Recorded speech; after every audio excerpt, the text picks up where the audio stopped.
ఆరు అరకలు కట్టే పెద్ద రైతులు కూడా అరకటెద్దులమ్మి అరువుకిచ్చిరి పొలము. పేడ ఎరువు లేక భూమి సారం పోయి సూడసక్కని నేల మూడు వారిపాయ్. తేమ ఉండు దగ్గిన భూముల్లో సీమ కంపలు మెరుగెరా. వయ్యారి బామొచ్చి వరి మల్లె మొలిసింది.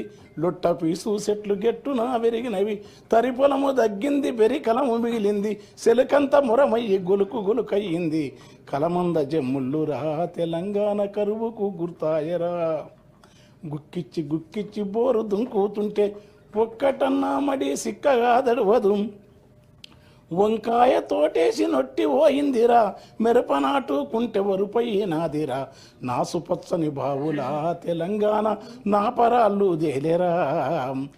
కంటె కానుపు కొరకు సస్తె బొంద కొరకు వలస పోయిన జనము వచ్చిపోతుంటారు. సావు పుట్టుకల మధ్య తప్పని పెళ్లికి ఇండ్ల సున్నాలేసి ఎగురంగ చేసేరు. పెళ్లి వెళ్ళిన నెలకురా ఇండ్లన్నీ పెంట కుప్పాలైతవి. దగ్గు దమ్ము టీబీ కక్కుడా బేదులతో 30 ఏండ్లక ఈడ ముసలితనముస్తాది. నెలకు 3కు పైగా పీనుగలు లేవంగా పల్లె చుట్టూ పాడే కట్టెలు బూడిదాయే. ఇల్లు శోకాలతో తెలంగాణ తెల్లారిపోతుందిరా.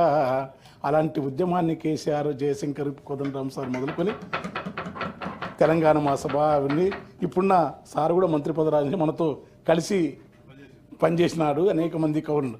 అది వచ్చిన తర్వాత ఆ రైతాంగం ఏ తిరగనంటే మొక్కస్తుంది కాదు.